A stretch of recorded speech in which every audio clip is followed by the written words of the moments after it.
بسم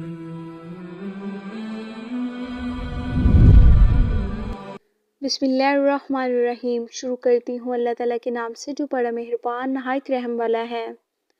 حضرت ابو ہریرہ رضی اللہ عنہ سے روایت ہے، رسول اللہ صلی اللہ علیہ وسلم نے فرمایا،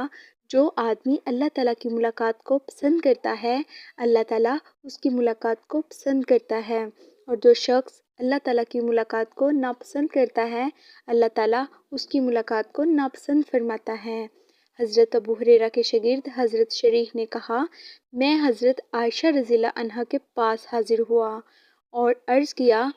اے ام المومنین، میں نے حضرت ابو ہریرہ رضی اللہ عنہ کو رسول اللہ صلی اللہ علیہ وسلم سے ایک ایسی حدیث بیان کرتے سنا ہے،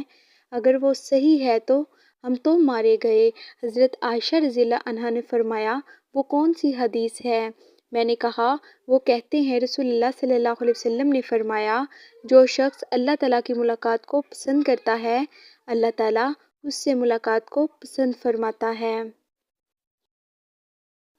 اور جو اللہ تعالیٰ کی ملاقات کو ناپسند کرتا ہے، اللہ تعالیٰ اس سے ملنا پسند نہیں فرماتا،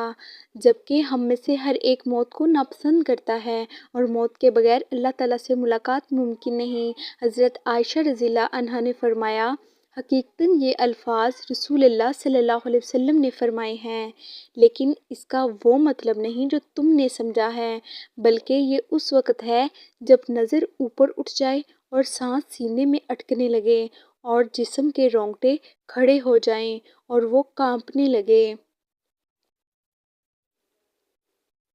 یعنی نظر روک کا عمل شروع ہو جائے۔ اس وقت جو شخص اللہ تعالیٰ کی ملاقات کو پسند کرتا ہے، اللہ تعالیٰ اس کی ملاقات کو پسند فرماتا ہے، اور جو شخص اس وقت اللہ تعالیٰ کی ملاقات کو ناپسند کرتا ہے، اللہ تعالیٰ بھی اس سے ملنا پسند نہیں فرماتا۔